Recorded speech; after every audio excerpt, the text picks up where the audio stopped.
Bienvenue dans Sans Alcool. C'est le seul podcast en France dédié entièrement à la sobriété. En 3 mots, on assume, on inspire, on transforme. Sans alcool. Bonjour et bienvenue dans cet épisode du podcast Sans Alcool qui est un peu spécial, hein. C'est un épisode spécial Saint-Valentin. Et pourquoi j'ai décidé d'être tout seul? Parce que ça m'a fait penser à une histoire de cœur que j'ai vécue, où j'en ai vraiment pas parlé vraiment à personne. Donc c'est quelque chose que je voulais vous confier et qui en plus, alors je parle de cœur, mais je pourrais dire d'arnaqueur, qui fait écho beaucoup avec l'actualité, avec cette femme qui s'appelle Anne, qui s'est fait avoir par ce faux Brad Pitt. J'ai vécu cette situation. J'ai vécu, heu, l'amour de quelqu'un qui, en fait, a profité, de mes sentiments, a profité aussi, je pense, de mes failles, de mes faiblesses. C'est une période compliquée pour moi, hein. Il faut revenir en arrière il y a 10 ans, j'avais 30 ans. C'est une période difficile pour moi parce que je suis perdu, niveau professionnel, je virevolte, c'est pas facile, je sais pas du tout quoi faire de ma vie.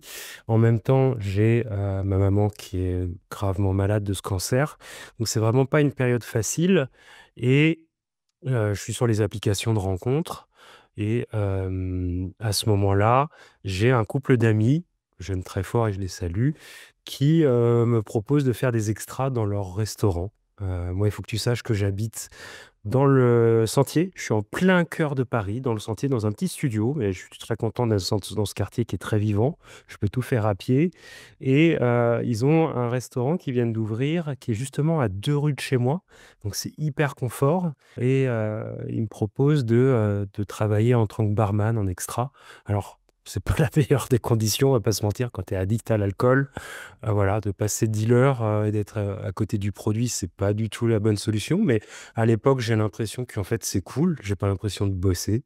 Je fais des cocktails, je fais surtout des bières et on envoie, on envoie, on envoie. Pourquoi j'ai pris cette parole seule pour cette spéciale Saint-Valentin? C'est que je vais rencontrer, l'arnaqueuse de Tinder, clairement, hein. Il y a l'arnaqueur, hein, qu'on a vu sur Netflix.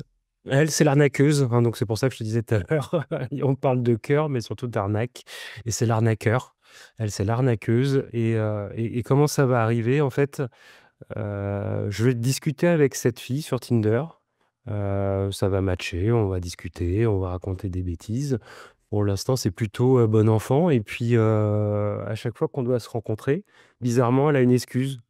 Donc bon, bah, moi, je laisse filer, même si je suis toujours un petit peu frustré parce que je me dis: «C'est con, on devrait se rencontrer» et voilà et puis il faut que tu saches qu'à cette période-là, sur Facebook, il y avait un groupe privé qui s'appelait la FZ Connexion, pour le nommer et en fait, ce groupe privé permettait à des gens comme moi qui travaillent dans la restauration de trouver des emplois. Voilà, il y avait souvent, des appels d'offres d'emploi et comme j'étais en extra dans ce bar, chez mes amis, je me suis dit: «Il faut que je trouve un poste fixe, comme ça j'aurai une stabilité». Je réponds à une offre d'emploi qui est justement sur ce compte privé Facebook et je me présente, c'est dans un bar-restaurant qui est dans le Marais pour le coup, donc c'est plus dans le Sentier, mais dans le Marais et je me dis: «Allez, je me tente, je vais y aller, je vais faire, cet essai, cet entretien d'embauche» et arrivé à ce restaurant, je vois qu'il y a une personne devant, une fille, qui est avec un rouge à lèvres très rouge, des hauts talons, qui font, 15 centimètres avec une robe très courte et tout de suite, je me dis: «Ah, si elle est devant ce restaurant à cette heure-ci, c'est que ça va être, quelqu'un avec qui je vais être en compétition, qui vient sûrement, à mon avis, pour le poste également». Parce que je vois qu'elle a des papiers dans les mains et moi également, tu sais, on a tu ton CV. Donc je pense que oui, ça va être ma concurrente directe et je vois personne d'autre. Donc je fais quelque chose de gentleman parce que j'étais bien éduqué par ma maman. Je la laisse rentrer la première, alors que je me dis: «C'est con» parce que c'est toujours les premiers qui arrivent qui sont, les mieux servis puisque ça prouve que tu es à l'heure et quoi que ce soit. Mais, je laisse, ma galanterie, et mon éducation, passer devant dans ce restaurant et j'avais raison puisqu'elle va passer l'entretien avant moi et puis je fais pas vraiment attention et puis je passe mon entretien et la vie continue et puis je retourne, travailler en extra, justement dans ce restaurant à côté de chez moi Et puis cette fille qui était venue, justement à cet entretien en même temps que moi, qui était en concurrence avec moi, bah, elle va venir, dans le restaurant où je travaille, où je suis barman. Et ce qu'elle va faire, c'est qu'elle va, se mettre en bout de bar et puis, 1 soir, 2 soirs, 3 soirs, elle va venir s'asseoir toute seule et donc, les gens viennent la voir mais, elle repousse toujours tout le monde et elle est là et elle prend un seul verre et elle est en bout de bar et elle est là et j'ai l'impression qu'elle m'observe et en même temps, je suis dans le travail donc j'ai pas le temps vraiment d'analyser les choses mais, je me rends compte qu'elle est quand même là, je la reconnais et comme je suis perdu à cette période-là, comme je suis paumé, comme je sais pas qui je sais pas où je vais, ma maman est malade, enfin, je suis vraiment dans quelque chose de pas stable, de pas équilibré, bah, je vais être un peu fier, ça va flatter mon ego qui est mal placé, d'avoir une fille qui vient, chaque soir en bout de bar, pour me voir par procuration, mais pour me voir, parce que je me rends compte que, bah, en fait, je l'intéresse et au bout de quelques soirs où elle est venue, on va faire la fermeture. Elle va rester, tu sais, c'est, quand tu travailles dans des bars ou dans des restaurants, tu as souvent ce moment où tu fermes le rideau du bar ou du restaurant et c'est un peu le l'after où, tu vois, les gens décompressent, mal pour le coup, avec l'alcool. Donc puis tu as l'impression, tu sais, c'est très bizarre parce que comme tu es en décalage des journées type que tu pourrais faire d'un 8 heures à 17 heures, 18 heures, bah, toi, ta journée, elle se finit à 2 heures du mat, tu vois? Et c'est très bizarre parce que, bah, tu as l'impression que ta vie va commencer, que ta journée va commencer, mais il est 2 heures du matin. Et donc ça embraye sur quelque chose qui est pas simple parce que, tu vas vouloir prendre ce verre pour décompresser. L'alcool est là, hein, tu es un distributeur de boissons, donc forcément l'alcool est présent. Il est offert aussi souvent ou il est pas cher parce que forcément tu travailles à l'origine, donc forcément, bah, c'est hyper tentant et puis tu as envie, bah, de poursuivre, ta vie quoi, en fait. Tu peux pas aller te coucher à 2 heures déjà, tu as la pression qui redescend, c'est hyper physique, donc tu peux pas de but en blanc aller te coucher, ça marche pas et cette fille va rester, avec nous. Mon pote va lui proposer de rester parce qu'il voit bien que, bah, je suis attiré par elle et elle inversement et je vais lui offrir des verres, elle va être là et puis, elle va, rentrer chez moi le soir même. C'est pour ça que maintenant aussi je me dis: «Mais c'est fou comme j'ai changé sur, ma façon de voir les choses et penser». Je pense que forcément l'alcool n'aide pas puisqu'elle désinhibe et elle déforme en fait, la responsabilité et ce que normalement tu ferais pas en temps normal, tu le fais sous alcool et tu baisses les barrières et tu berces la garde et j'ai ramené cette fille chez moi, très vite, au bout de quelques soirs où elle était venue au bar et je me suis vite confié aussi.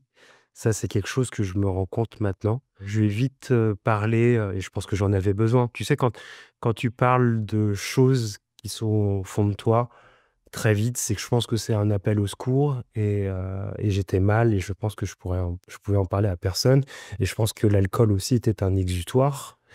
Un pansement, éphémère et horrible, mais je pense sincèrement que, voilà, l'alcool, m'a fait dire des choses parce que, j'étais mal et je pense sincèrement qu'elle a vu en moi, ses failles et une opportunité. Alors pour le coup, moi, je suis très content parce que je me dis que c'est une fille que je voulais rencontrer. Je cherche à rencontrer quelqu'un quand même, même si je suis mal dans ma peau, même si je suis pas stable. Tu as envie d'être quand même, de partager quoi et en fait, cette fille, on va commencer à sortir ensemble et elle va commencer à m'expliquer un petit peu sa vie où elle m'explique que, elle a un bar, en Suisse. Donc elle travaille à distance, qu'elle a un bon salaire puisqu'en fait, en Suisse, ça paye bien, qu'elle gère ce bar qui est un bar un peu éphémère, qui est, à côté d'un lac, en Suisse et qu'elle le gère à distance et que, comme ça tourne bien, elle se permet, de venir sur, Paris pour justement, engranger un deuxième salaire. Alors moi, à l'époque, ça me fait pas tilt. Je trouve ça logique, mais bon et je pense qu'elle a été forte parce qu'elle va, m'annoncer, voilà, ce bar.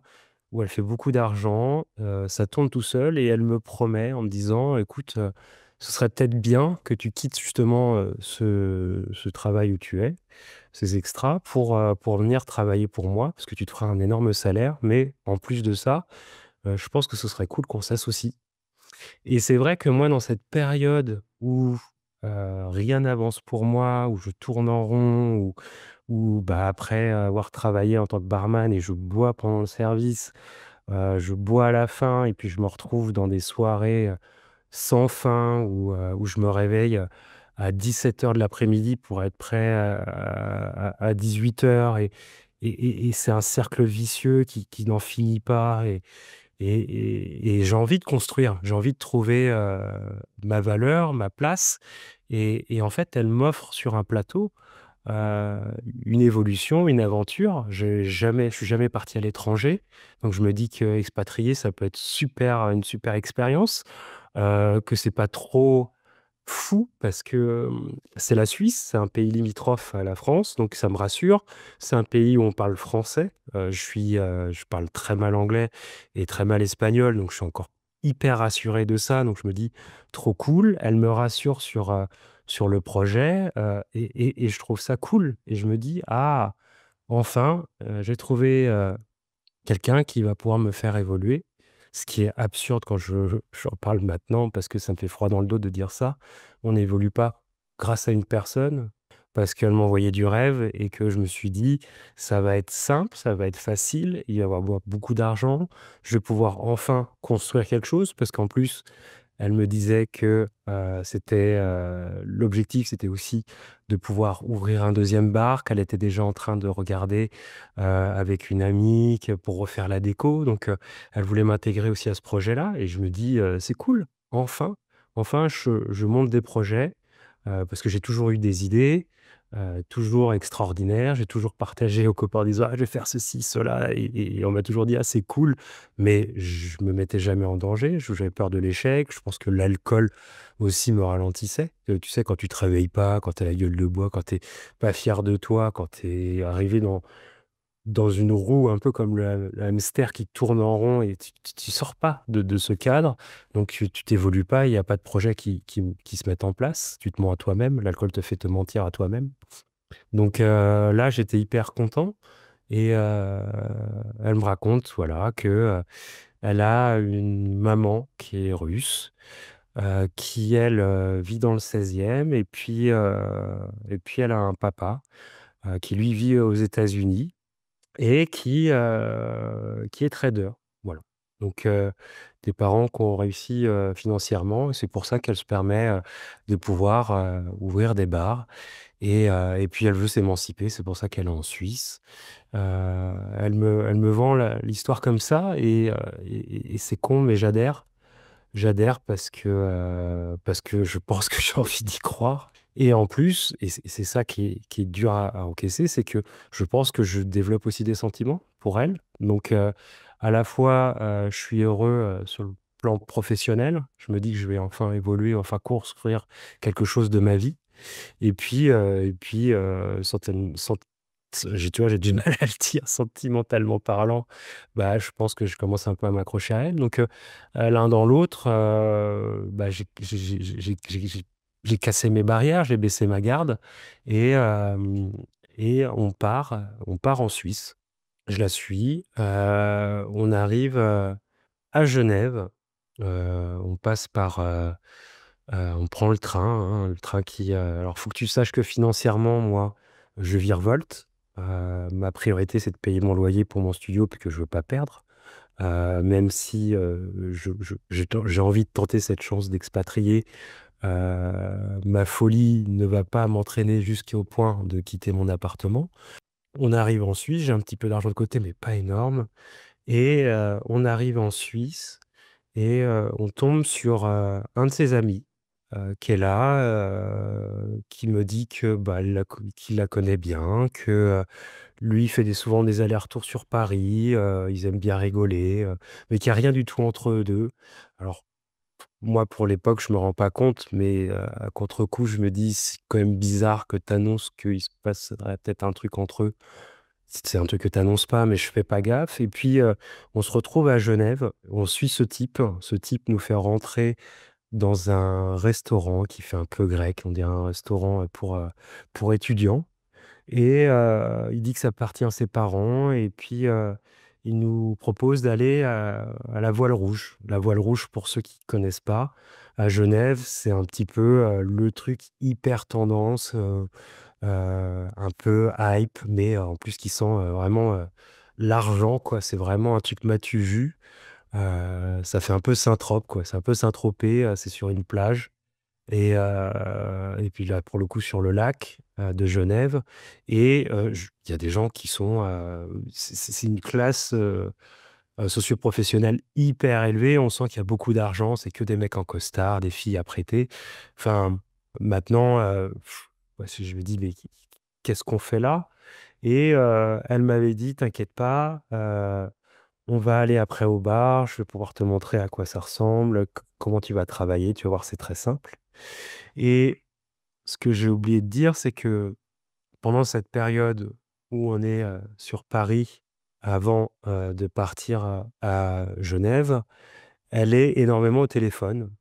Faut savoir que dans mon studio, il y a pas la place pour aller se cacher, hein. C'est un studio, il y a une salle de bain et une pièce principale, donc tu peux pas te cacher et il faut que tu saches que cette fille, qui s'appelle Marine, je vais la citer, va, être au téléphone avec, ses employés du bar pour, pendant un quart d'heure dire: «Voilà, j'aurais besoin de tant de fûts de bière de telle marque, j'aurais besoin de tant de charcuterie, j'aurais besoin, de, tant de serviettes, tant de».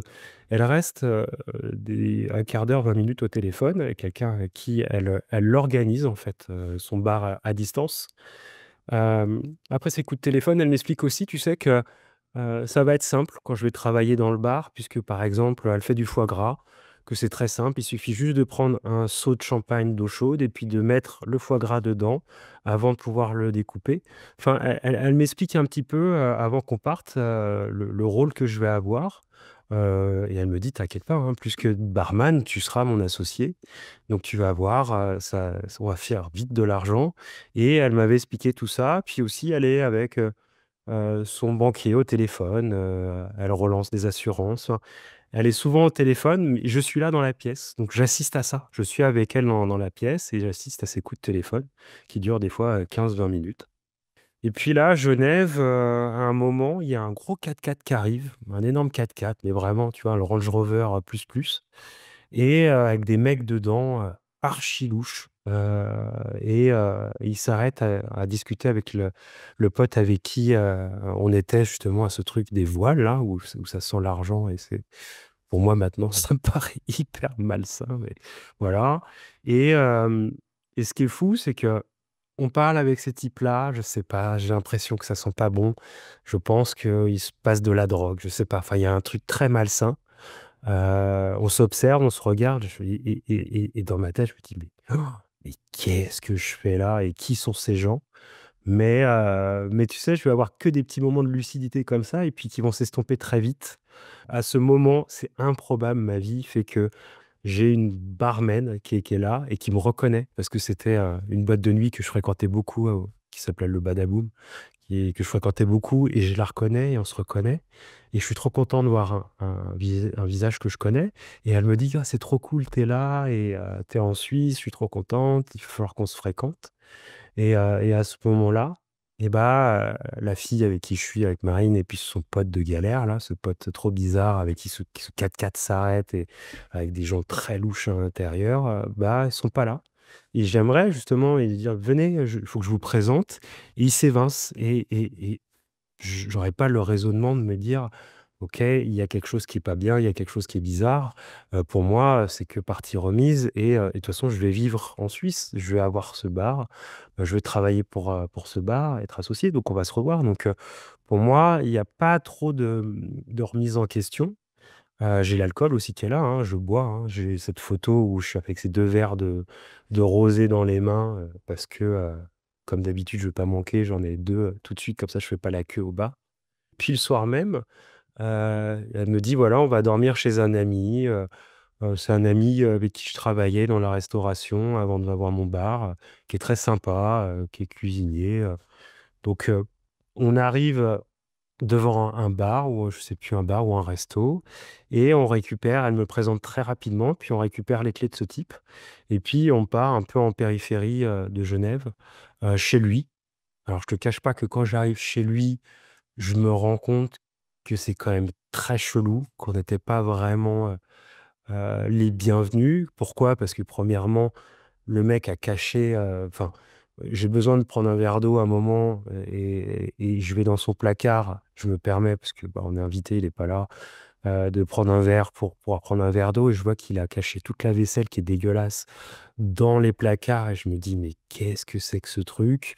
Il nous invite à dormir. Je vois que la chambre dans laquelle on doit dormir, il y a pas de drap, il y a pas de couette, il y a rien et moi qui suis habitué, à quand je reçois quelqu'un à faire attention, je me dis: «On n'est pas les bienvenus» ou c'est un truc à l'arrache, enfin il y a un truc qui va pas et cette copine me raconte toujours, des histoires. Alors c'est toujours à la dernière minute, il y a toujours elle a toujours une excuse de tout et heu et je inconsciemment, je suis mal à l'aise parce que j'ai envie de fuir cet endroit.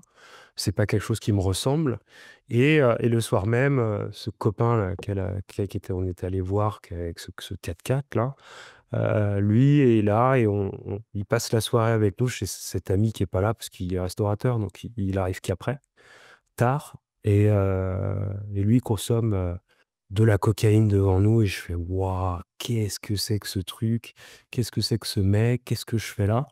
et pour te dire, mmh, je réfléchis pas trop non plus parce que, j'essaye de me projeter dans l'avenir en me disant: «On va aller voir le bar, ça va être cool et on va pouvoir, je vais pouvoir passer ce voilà, est-ce que c'est un peu, comme un test pour voir, un petit peu, et en même temps, elle est forte parce qu'elle va me dire: «Tu sais, si je fuis Genève, c'est pour ça, c'est pour la cocaïne, c'est pour ce genre de gens, j'en ai marre et tu vois, c'est pour ça que j'essaie de fuir et on va aller au restaurant, ça va être cool». Donc moi, je suis rassuré et puis je me dis: «Bon allez, le futur va être cool, je vais voir le bar, on va pouvoir s'installer». Elle m'avait dit qu'elle avait son appartement qui était à côté de son bar, qui est un super appart, qui est très cool et j'ai qu'une hâte, c'est d'aller emménager là-bas et qu'on se pose, qu'elle me présente, bah, ses collègues, ses employés et voilà et ce qui va se passer, c'est qu'il va toujours avoir un problème, il va toujours avoir une excuse, il va toujours avoir une difficulté et on va pas aller directement, dans, cette ville où il y a justement son bar. Heu, elle m'avait montré, hein, j'ai vu des photos, j'ai vu à quoi ça ressemblait, j'ai vu le nom, elle m'a montré des messages de ses potes sur Facebook. Enfin, moi, pour moi, on y va, quoi et à la dernière seconde, elle me dit: «Bon écoute» et je sais plus exactement ce qu'elle me dit parce qu'elle m'a tellement raconté de choses que c'est devient, complètement flou pour moi. Est-ce que mon cerveau est sélectif et me protège? J'en sais rien, mais en tout cas, elle me raconte un truc qui fait que on peut pas y aller tout de suite. Par contre, on va aller, dormir chez un couple d'amis, à elle, qui habitent pas trop loin et on va prendre le train et il vient venir nous chercher en voiture et ce qui est assez flippant dans mon histoire, c'est que, heu, bah, ce mec est gentil, ce mec est adorable, il nous ramène chez lui. Lui est cuisinier, elle est serveuse. Ils ont une maison qui est propre, pour le coup, rien à voir avec l'horreur que j'ai passée, la nuit que j'ai passée chez l'autre, à Genève. C'est une petite maison qui est très cool, qui est entretenue. Ils ont un bébé. Enfin, c'est dur de pouvoir, maintenant je me dis: «Mais comment, comment je peux, comment je peux avoir des warnings sur sur un couple qui est si gentil, si adorable, qui sont sympas et qui sont contents de me voir, avec qui on discute vraiment bien, qui sont pour le moins équilibrés. Ça ressemble pas au mec qui a caché sa vaisselle dégueulasse et l'autre il prend sa cocaïne. Donc là, ça me rassure et en fait, on va être super bien reçus, on va rigoler, on va passer des bonnes soirées et financièrement, ça devient juste parce que moi, j'ai tapé dans mes économies, mais j'avais pas grand-chose et c'est pour ça encore à l'heure actuelle, je me dis: «Mais c'est quand même fou que cette fille se soit accrochée à moi» parce que, parce que j'avais pas d'argent, quoi. J'avais pas de trésor, j'avais pas de lingots d'or, quoi. Mais bon. Et moi, j'arrive un peu au bout de mes économies et avec ce couple, ça se passe très bien. Et en fait, elle me dit, voilà, je t'explique ce qui se passe. Je voulais fuir Genève. Tu vois bien ce qui s'est passé. Le type avec la cocaïne, le 4x4, le truc, le machin. J'ai pas envie de vivre ça. J'ai plus envie de vivre ça. C'est pour ça que j'étais parti sur Paris. Je gère mon père à distance. Il tourne tout seul. C'est cool. Euh, Ce qu'on va faire, c'est que il faut qu'on aille ailleurs. Et clairement, maintenant, je me rends compte bien que elle m'évince de et ma famille et de mes amis. Elle me dit: «Il faut qu'on aille ailleurs». Alors moi, je suis triste parce que je m'attendais à, avoir une vie plutôt stable, à entreprendre, à avoir, justement ouvrir ce deuxième bar, travailler au bord du lac, d'être dans un truc cool quoi, quelque chose qui me plaisait. Même s'il y avait l'alcool, bon, je me disais: «Voilà, c'est quelque chose qui me ressemble et qui va être sympa et je vais pouvoir, mettre même peut-être de l'argent de côté ou investir» et j'étais très content de ça. Et je pense que les sentiments aussi sont là pour cette fille, même si à chaque fois, ça tient pas beaucoup la route. Je pense qu'inconsciemment, je veux y croire. Je pense que les sentiments sont là aussi. Quand tu es amoureux, tu es con, hein, tu as les yeux d'amoureux et tu pas de filtre. Et elle me dit: «Bah, voilà, je veux pas rentrer» et on elle me dit: «Ce serait peut-être bien de partir en Espagne». Et là, je lui dis: «En Espagne, ça va pas être simple pour moi, je parle pas espagnol. Pour trouver un travail, enfin, je le sens pas. Je pense que je suis sur la retenue, elle s'en rend compte et pour trouver un compromis, je lui dis: «Bah, pourquoi pas, Bordeaux?» Parce que Bordeaux, moi, j'y étais déjà allé, que j'ai un ami très cher qui y vit avec, sa copine et je me dis que ça peut être cool parce qu'on peut trouver un travail là-bas et si elle a vraiment pas envie de rentrer sur Paris et qu'elle a pas envie de rester à Genève, ce que je peux comprendre parce qu'elle a des arguments, je dis: «Bah, écoute, on tentant l'aventure de Bordeaux, ça peut être cool» et voilà. Le fait est que, on arrive sur Bordeaux. Moi, j'arrive vraiment, au bout de mes économies et je vais prendre un Airbnb, mais ça va pas tenir longtemps. Je vais prendre quelques hôtels, mais ça va pas tenir longtemps parce que je paye, voilà, aussi mon loyer de mon studio donc j'ai pas les moyens. Il faut absolument que je trouve un travail très vite pour pouvoir, bah, subvenir à nos besoins, quoi. Et elle, pour elle, tout est facile. Elle dit que ça va être simple, qu'on va trouver un travail très vite et elle me rassure très vite et au final, on passe des moments, très durs. Elle est violente, dans ses mots avec moi, très vite. Faut savoir qu'elle va me raconter une histoire en disant que, son ex a été violent avec elle, que, une fois, ils sont partis en festival et qu'elle avait pris un extra et qu'elle est restée bloquée, qu'elle l'a pas aidé, qu'il l'a laissée en galère, heu, s que c'est compliqué, que son père aussi est compliqué, que lui aussi peut-être l'aurait frappée. Donc il y a beaucoup de violence. Moi, je suis triste parce que, bah, je me dis: «Elle mérite pas ça». C'est pas on mérite personne ne mérite d'avoir de la violence, qu'elle soit physique ou verbale et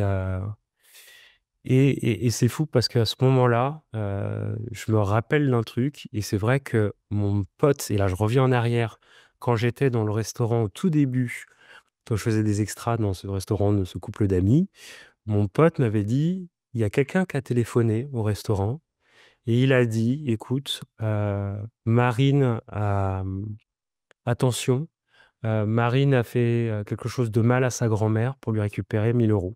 Et à l'époque, mon orgueil qui était mal placé, puis je pense le début des sentiments, j'ai pas écouté, j'ai pas voulu entendre ce que cet ami m'a dit et ce qu'il avait entendu au téléphone et plus tard, je vais savoir pourquoi et c'est quelqu'un qui va essayer de me prévenir que, bah, là, maintenant, lui sont dévolus sur moi. Tu sais, c'est comme je pense les sangsues qui quand on les a sucé au maximum, elles sautent ou tu vois, comme un pouls, quoi, comme un virus qui saute de personne en personne et cette personne au téléphone m'avait prévenu. Maintenant, je suis persuadé que c'est la personne d'avant moi qui s'est fait avoir, me prévenait, mais j'ai pas voulu l'écouter parce que j'étais fier et je me suis dit: «C'est un mec jaloux» Et c'est bête, mais c'est qu'à contre-coup que j'ai pu, m'en rendre compte. Et donc, on arrive à Bordeaux, on est là, on virevolte, je cherche du travail. Moi, je pose des CV dans des bars. Elle, elle est en talons aiguilles, donc elle a même pas de chaussures. Je lui dis: «Mais c'est pas possible, on peut pas tu vas pas pouvoir travailler en talons aiguilles». Elle me dit: «Mais bien sûr, j'ai toujours fait ça comme ça».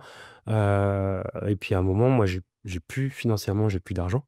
Pendant tout ce moment où on est ensemble, elle va me rassurer sur le fait que son père a beaucoup d'argent. Il est trader, il est à Los Angeles, il est, aux États-Unis, à San Francisco. San Francisco, Los Angeles, même combat. Il est nulle part de toute manière, mais bon. Il est, dans ces histoires, il est, à San Francisco et il va nous envoyer de l'argent parce qu'il doit lui envoyer de l'argent, une grosse somme et ça va me faire tenir aussi et c'est ça qui est assez fou. J'ai pas investi grand-chose, hein, j'ai vécu pour moi. Bon, je lui offrais des choses, mais c'était pas exceptionnel, hein.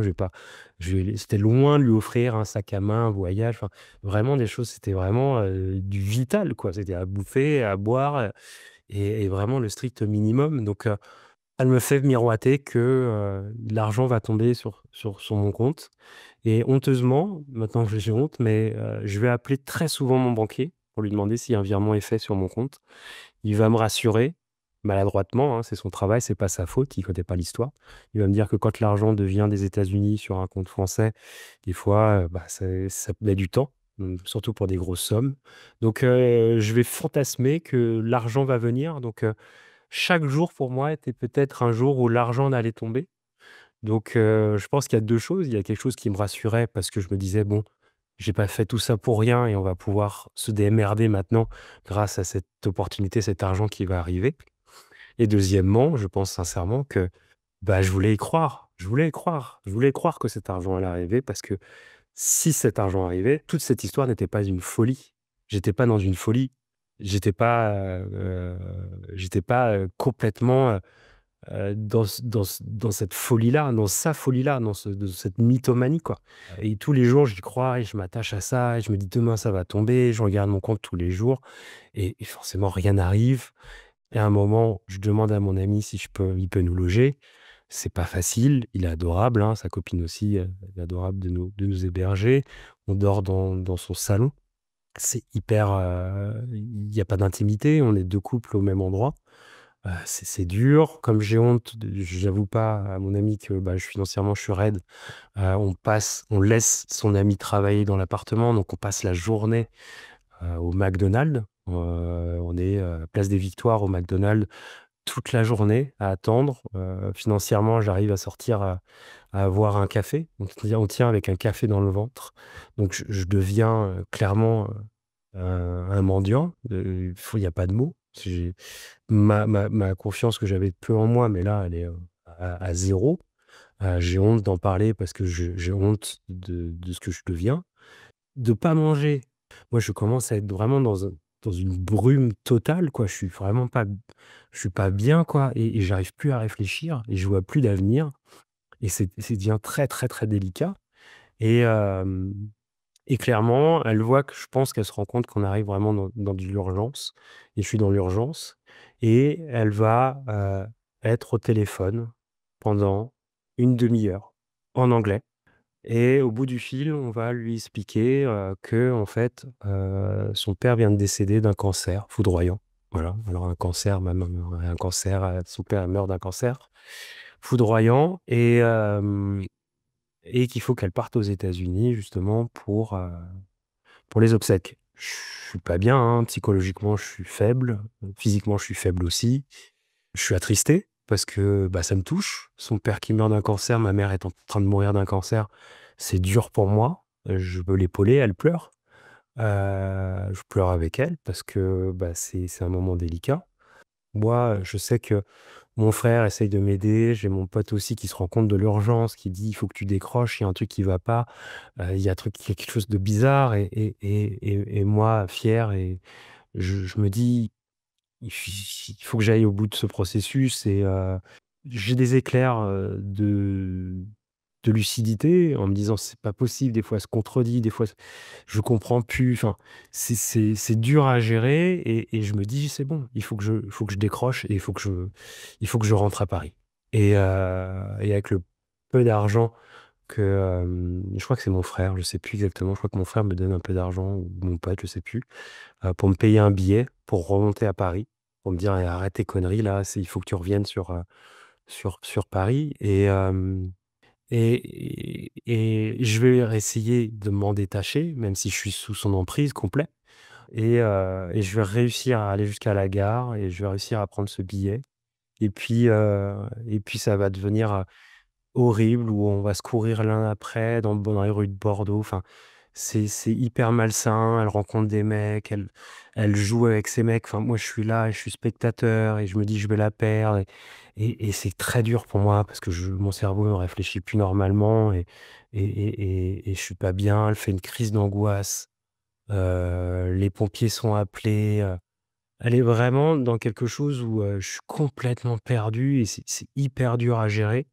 Je rate ce train, je rate cette opportunité de pouvoir remonter à Paris et de me sauver dans ma faiblesse, dans ma folie, dans ma mythomanie. Elle va m'accompagner jusqu'à la gare et elle va monter dans ce train avec moi. Dans ce train où j'ai pas de billet, donc je vais être dans le mensonge, je vais aller voir les contrôleurs pour dire que j'ai un problème avec ma carte bleue et on va être 2 et on va remonter et j'aurais pu, justement couper avec cette fille à ce moment-là et non, et elle remonte avec moi à Paris. Et c'est désastreux et tout ce moment-là où elle me dit que, bah, son père va nous envoyer d'argent, elle m'a expliqué que sa carte bleue était bloquée dans sa boîte aux lettres, dans son appartement qui est soi-disant, en Suisse et qu'elle appelle son banquier pendant une demi-heure pour lui dire: «Il faut trouver des solutions, donne-moi une solution» et heu et c'est fou et c'est de la folie pure parce que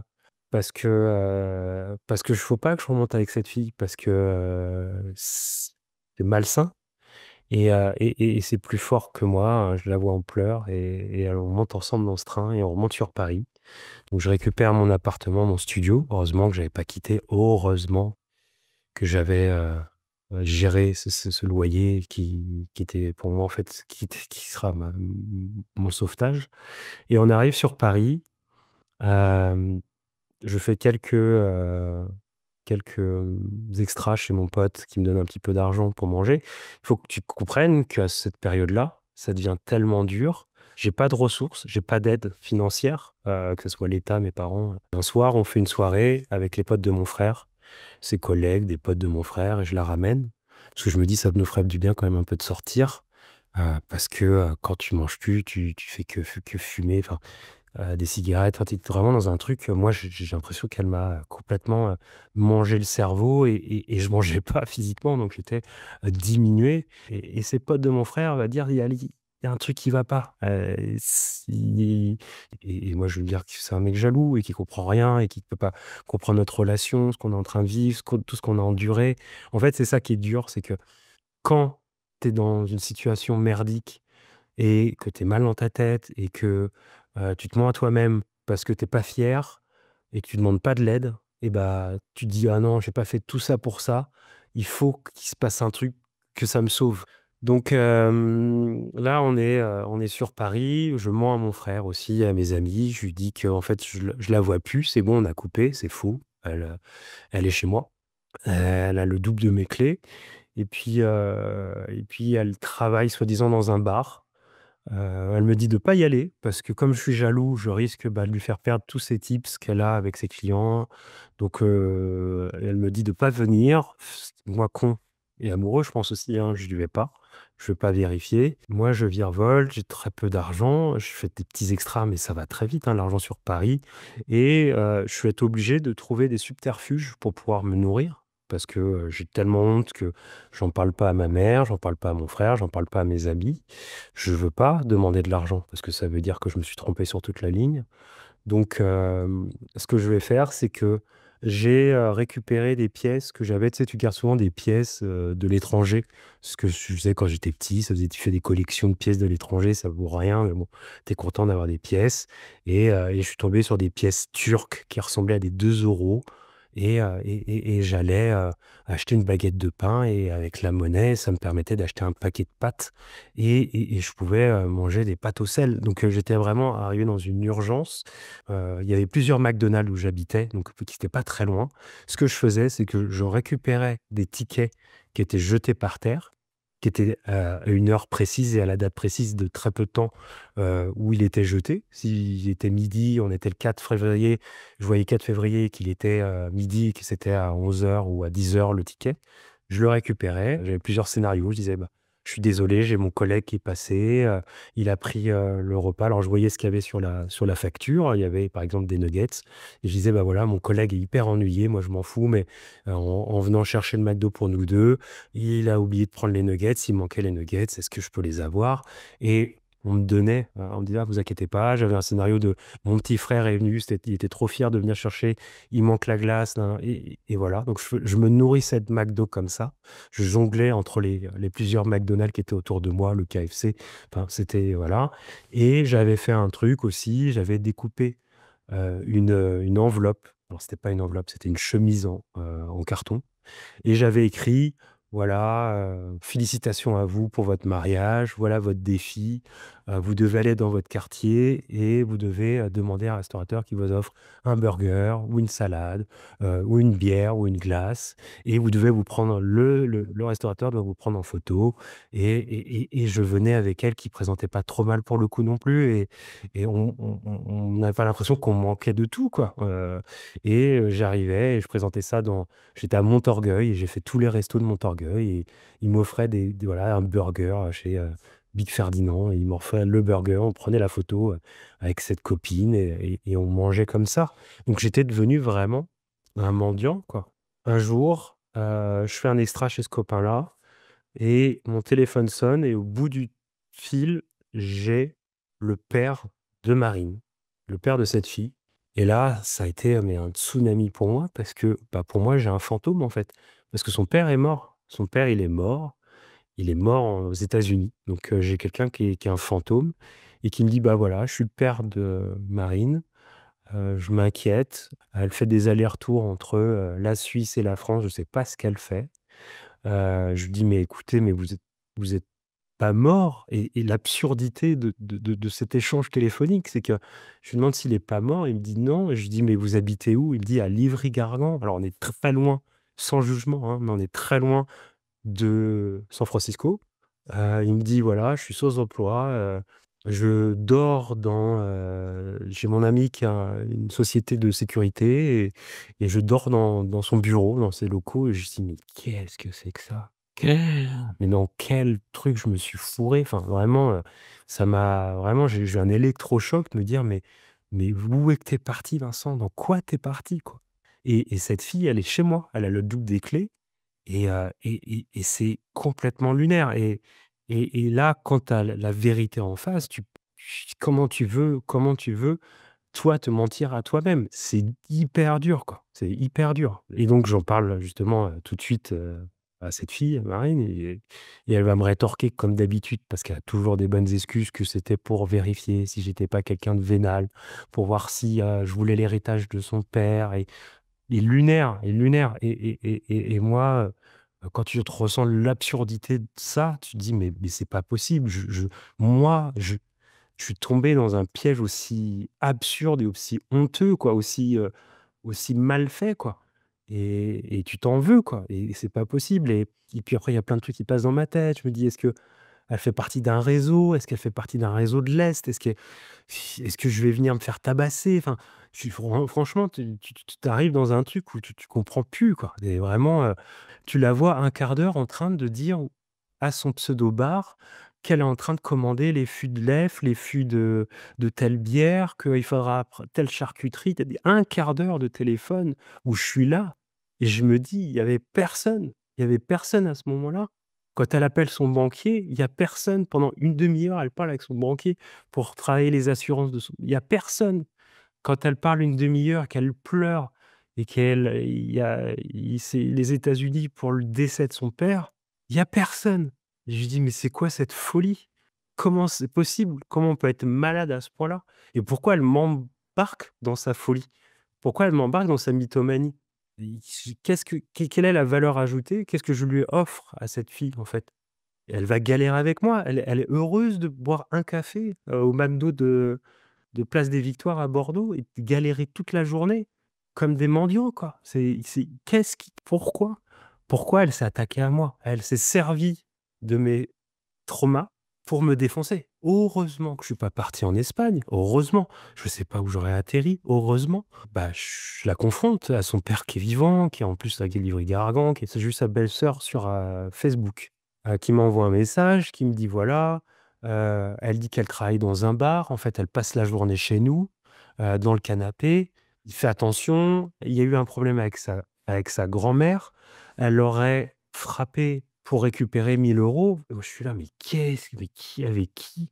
De qui je suis tombé amoureux, en fait? De qui est cette fille, en fait?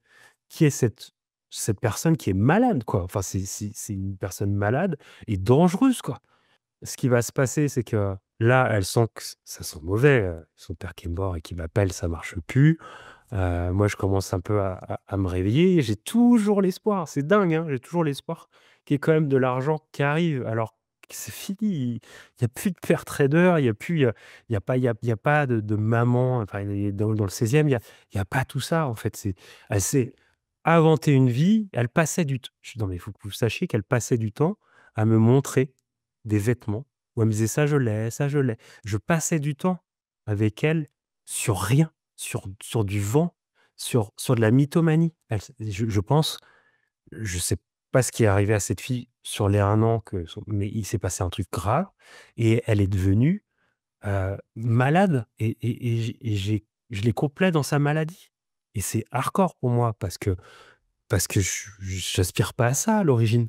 Je vais rentrer une fois chez moi du travail, d'avoir fait un extra. C'est con, mais je me rends compte que mon chéquier, bah, il manque un chèque et je vois qu'il y a plus mon passeport et là je fais: «Oh là là là là là, qu'est-ce que c'est que ça? Qu'est-ce qu'elle va faire?» Et je l'appelle. Je l'appelle et je lui dis: «Voilà, je suis inquiet, je retrouve plus mon passeport, est-ce que tu l'as vu? Je vais retourner tout mon studio». Et elle m'a dit: «Non, non, non, non, non, t'inquiète pas, ça se trouve, tu as dû le faire tomber à un endroit, ne retourne pas tout, ça sert à rien, j'arrive». Et je suis plus dupe à un moment, enfin franchement quand en fait c'est sous tes yeux, là, tu as beau te mentir, c'est du concret, c'est du palpable et en fait elle me rejoint, on se rejoint, à côté de chez moi et elle me dit: «Non, non, mais t'inquiète pas, on va sûrement le retrouver ensemble, t'inquiète, on va aller chez toi». Et j'arrive chez moi et je fais semblant d'aller aux toilettes parce que forcément il y a qu'une pièce et à ce moment-là, elle ouvre, elle dit: «Ah mais tiens, regarde, je l'ai retrouvé, tu es vraiment bête, il était coincé derrière je sais pas où». Et je pète les plombs. Je pète les plombs parce que je sais très bien elle l'avait. Je dis: «C'est fini, tu pars de chez moi». Je fais une nuit horrible en me disant: «Elle a le double de chez moi, elle me les a pas rendus». Je me dis: «Il y a des mecs qui vont venir, ça se trouve, ils vont me péter la gueule». Ça se trouve, c'est un réseau. Je sais même pas ce qui aurait pu m'arriver à Genève. Enfin, je me dis: Qu'est-ce que c'est du trafic d'organes?» Je sais pas. En fait, tu dans ta tête, tout devient complètement dingue.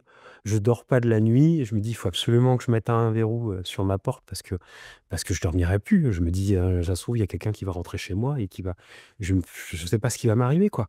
Et donc je vais au commissariat qui est au bout de ma rue, hein. C'est dingue, j'habite dans la rue du commissariat. Pendant que j'ai mon interrogatoire où j'explique, bah, ce qui s'est passé, toute mon histoire, Genève, son père qui est mort, ses histoires, enfin, vraiment, et le vol de mon chéquier avec mon passeport.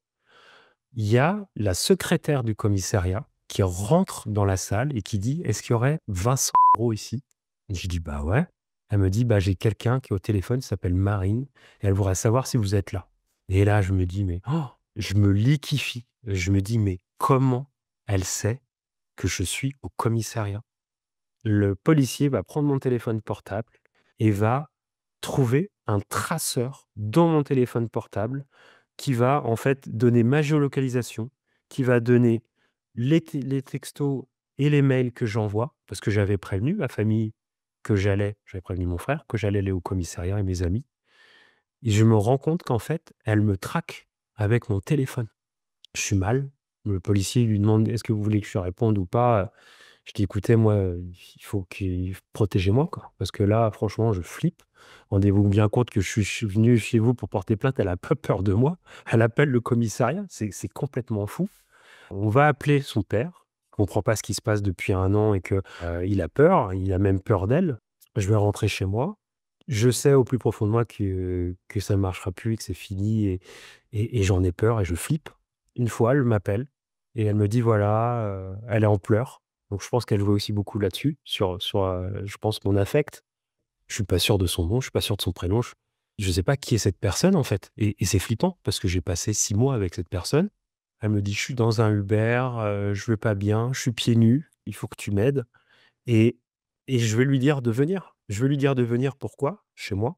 Je vais lui dire de venir parce que je veux la ramener au commissariat qui est au bout de ma rue et je veux qu'on l'arrête. Elle arrive, elle en pleure, elle est vraiment pieds nus dans un Uber. Je flippe, je demande au Uber de montrer sa carte parce que je sais plus, en fait, je sais plus ce qui est le vrai du faux.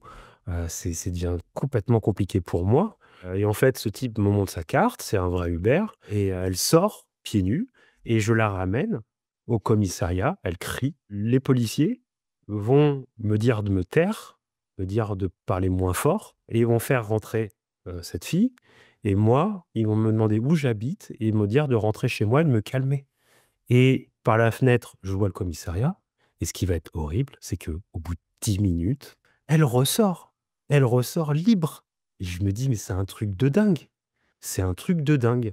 Je vais jamais pouvoir me ressortir de cette fille». Et là, 5 minutes après, je vous le donne en mille, elle est derrière ma porte et elle pleure et elle me demande de la laisser rentrer et je lui dis que c'est hors de question. Je lui dis de me rendre mes clés, que, c'est fini. Je veux qu'elle sorte de ma vie, je n'en peux plus. En fait, je suis vraiment à bout, à bout, à bout et je veux que ça se termine, quoi. Je vais essayer de lui faire comprendre que je comprends pas pourquoi elle s'est attaquée à moi, que j'ai pas d'argent et la police va arriver, ils vont me demander si elle est sur mon bail. Je vais dire que non, et elle va partir. Ce jour-là, ça va être une délivrance pour moi.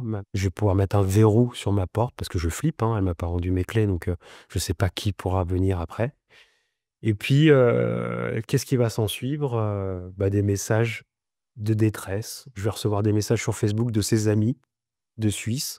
Alors c'est complètement absurde parce qu'il y a des moments où elle va écrire «je». C'est important, elle t'aime plus que tout, je t'aime plus que elle arrive même plus à donc se dit: «Est-ce que ses potes sont dans la confidence? Est-ce qu'ils sont c'est eux les instigateurs de justement d'aller envoyer des filles comme ça, pour aller, je pense, je sais pas faire quoi?» Je sais pas encore à l'heure actuelle si c'était là, il y a de l'argent forcément, il y a le chèque qui est parti, mais j'avais pas d'argent, je comprends pas. Elle va jouer sa dernière carte où elle va m'envoyer, des, échographies fausses, parce qu'elle va jouer sur les sentiments de, bah, sois un bon père au moins, si on se quitte, OK d'accord, mais sois un bon père, c'est horriblement horrible. J'ai pas de mots tellement faut vraiment être malade ou c'est très dur à encaisser, hein et en même temps, je la remercie parce que c'était devenu tellement absurde et tellement contradictoire qu'elle achève ça et ça me permet de déconnecter et de me dire: «Bon OK, on passe à autre chose». J'ai vécu un truc complètement lunaire. J'aurais aimé pouvoir protéger le suivant. Le problème, c'est que sur internet, elle a tout effacé. Je pense que la police lui a fait peur, tant mieux. Elle a tout effacé, il y a plus de traces d'elle, voilà, je doute même de son nom, son prénom, elle en entendre parler pendant une demi-heure en anglais, de la mort de son père, j'ai cru. J'ai cru quand elle faisait des livrets à sort pour son bar qui n'existe pas. Alors le bar existe et ça qui est fou, c'est que le bar existe. Je l'ai vu, j'ai repensé, ce couple d'amis qui était gentil, ça m'a fait tilt. Il arrêtait pas de dire, le type, il disait, «Ça fait 1 an qu'on s'est pas vu ah, ça me fait plaisir de te voir». Je pense qu'elle a vrillé en 1 an. Je sais pas avec qui elle s'est associée. Je pense qu'elle était aussi sur le compte, privé qui m'avait, permis, de trouver cet entretien d'embauche et auquel elle s'était présentée et c'est que là où elle m'a vu et elle s'est dit: «Ça va être lui», j'en suis persuadé. Je suis persuadé qu'elle est venue, elle en avait rien à foutre de ce travail, elle était venue pour me rencontrer. Donc tout en fait, c'est horrible parce que toutes les pièces se remettent et c'est vrai qu'après cette relation, purée, j'ai mis mais alors un filtre, mais c'est même pas un filtre, j'ai mis, une rivière, j'ai mis, j'ai mis une frontière avec les personnes que je rencontrais parce que, en termes de séduction, parce que je voulais plus revivre ça. Je voulais être sûr que la personne qui est en face de moi est réelle, qu'elle me raconte pas des histoires, qu'elle est, naturelle.